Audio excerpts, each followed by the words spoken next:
हरियाणा के अंदर विधानसभा के 90 सीटों पर वोटिंग हो रही है। वोटिंग का जो परसेंटेज है वो 3 बजे तक जो रुझान निकल के सामने आया है वो 50% के आसपास है और अभी 4 बजकर कुछ मिनट हुए हैं।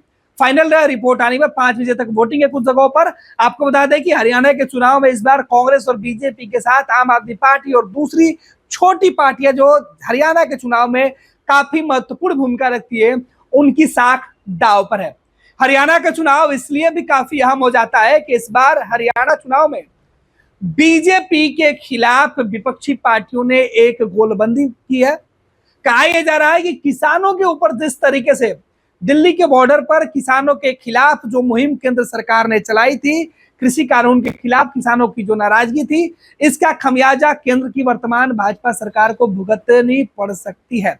लिहाजा इस बार केंद्र सरकार के सामने हरियाणा चुनाव जीतने की सबसे बड़ी चुनौती बीजेपी के सामने है। हालांकि हरियाणा चुनाव के ठीक पहले बीजेपी ने हरियाणा में जो है वो मुख्यमंत्री का चेहरा बदल दिया, परिवर्तन। लेकिन इन तमाम परिवर्तन के बीच सवाल आज भी वही है, कांग्रेस हरियाणा में बीजेपी के गढ़ को कैसे इस बार छीन पाएगी। इसके अलावा अब सवाल हरियाणा को लेकर है कि कांग्रेस भी पूरी जो टीम है उतार चुकी है। हरियाणा चुनाव में हर हाल में हरियाणा फतह करने के लिए कांग्रेस के साथ साथ आम आदमी पार्टी और दूसरे राजनीतिक दल के जो नेता हैं वो मुहिम में जुटे हुए हैं।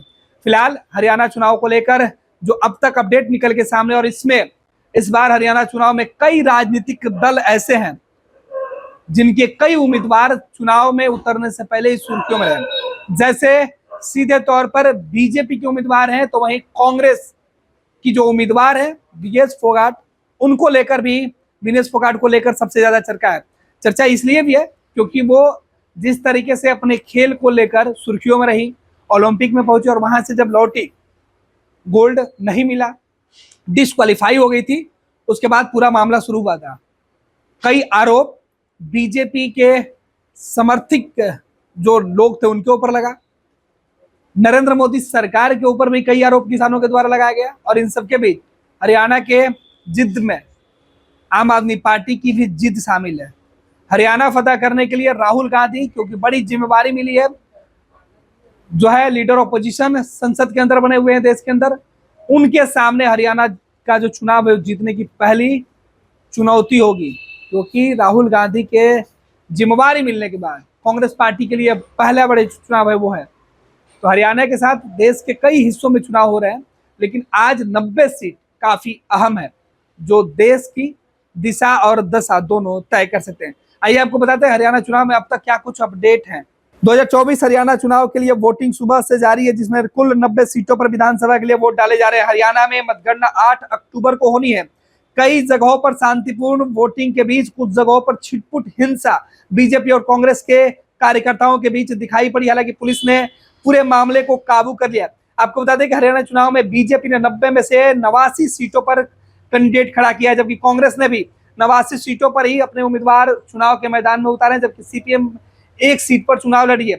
जेजेपी आजाद समाज पार्टी गठबंधन 78 सीटों पर चुनाव लड़ी है, जिनमें से जेजेपी ने 66 सीटों पर अपने उम्मीदवार उतारे हैं, जबकि 12 सीटों पर एएसपी को दी गई है। आईएलएनडी 51 सीटों पर चुनाव लड़ रही है, जबकि उसने अपने सहयोगी बीएसपी को 35 सीटें दे रखी है। वहीं आम आदमी पार्टी 88 सीटों पर दाव लगाया है। हरियाणा विधानसभा चुनाव में कुल 1031 उम्मीदवार मैदान में है, इनमें से 101 महिला है। आपको बता दें कि 2 करोड़ से ज्यादा मतदाता इस बार चुनाव के मैदान में है, और इन सभी मतदाताओं के हाथ में हरियाणा के साथ साथ देश को नई दिशा देने की जो है वो ताकत आज दिखाई पड़ रही है। लिहाजा सुबह से ही मतदान केंद्र वहां पर जो वोटर हैं वो कतार में खड़े होकर अपने वोट को कास्ट कर रहे हैं। आपको बता दें कि 2019 के विधानसभा चुनाव में बीजेपी ने 40 सीटें जीती थी। पार्टी का वोट शेयर 36.49% रहा है। कांग्रेस ने 31 सीटें जीती, उसका वोट शेयर 28.8% रहा है। जेजेपी ने 10 सीट जीत का हासिल की थी, जबकि वोट शेयर 14.80% रहा है। आईएनएलडी को सिर्फ 1 सीट मिली थी, वोट शेयर 2.44% रहा। एचएलपी यानी हरियाणा लोकहित पार्टी को 1 सीट मिली थी, उसका वोट शेयर 0.66% था। आम आदमी पार्टी एक भी सीट नहीं जीत पाई थी। निर्दलीय के हिस्से में 7 सीटें आई थी। आपको बता दें कि इस बार किन किन सीटों पर सबसे ज्यादा जो प्रमुख उम्मीदवार है उनके नाम है। आदमपुर सीट से भव्या बिश्नोई भाजपा के उम्मीदवार है। अंबाला कैट से अनिल विज भाजपा के उम्मीदवार हैं और हरियाणा सरकार में मंत्री भी रहे हैं। आपको बता दें कि उसके बाद अटेली भारती राव भाजपा के उम्मीदवार हैं। बादली सीट से ओम प्रकाश धनखड़ भाजपा के उम्मीदवार हैं, जबकि डबौली सीट से दिग्विजय चौटाला जेजेपी के उम्मीदवार हैं। एलानाबाद विधानसभा सीट से अभय सिंह चौटाला इनोला के उम्मीदवार हैं, जबकि गढ़ी सपाला किलोई से भूपेंद्र सिंह हुड्डा कांग्रेस के उम्मीदवार हैं। हिसार से सावित्री जिंदल जो बीजेपी सांसद की मां है, निर्दलीय चुनाव के मैदान में उतर चुकी हैं। इधर होंडल से उदय भान कांग्रेस के उम्मीदवार है, जबकि जुलाना से विनेश फोगाट कांग्रेस के उम्मीदवार है। और विनेश फोगाट को लेकर सबसे ज्यादा जो सुर्खियां है वो हाल के दिनों में दिखा है। हाल ही में उन्होंने कांग्रेस का दामन थामा था और इन्होंने सीधे तौर पे खेल से अपने करियर को समाप्त करते हुए इन्होंने कांग्रेस का दामन थामा और कांग्रेस ने इन्हें जुलाना से उम्मीदवार बना दिया है। कैथल से आदित्य सूरजवाला कांग्रेस के उम्मीदवार है। तो ये महत्वपूर्ण उम्मीदवार इस बार चुनाव के मैदान में है। हरियाणा के चुनाव 2014 के बाद से लेकर अब तक कई बार ऐसे मोड़ पर आया है जिसके बाद लगता है कि कांग्रेस और बीजेपी के बीच सीधी टक्कर है, लेकिन क्षेत्रीय दलों के मजबूत स्थिति से वहां पर गठबंधन की सरकार बनी और इस बार भी बीजेपी के सामने बड़ी चुनौती क्षेत्रीय दलों से निपटने की होगी। लेकिन हाल में कांग्रेस ने लोकसभा चुनाव में जिस तरीके से प्रदर्शन किया था उसके बाद कांग्रेस की उम्मीदें हरियाणा में ज्यादा जगी है।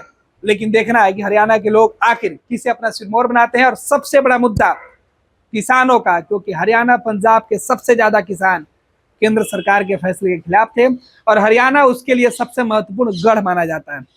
अब देखना है कि हरियाणा के किसान आज अगले 5 साल तक किसे अपने सिरमौर पर बिठाते हैं। हरियाणा का सीएम कौन होगा, किस दल को बहुमत मिलेगी, 8 अक्टूबर को जब ईवीएम खुलेगा, जब नतीजे सामने आएंगे तब वो स्पष्ट होगा। लेकिन आज हरियाणा के किसानों के हाथों में ताकत है जो अपने वोट से सरकार बदलने से लेकर फिर से सरकार बनाने की ताकत रखते हैं। देखना है कि 8 अक्टूबर को किसकी जीत होती है और किसकी पराजय।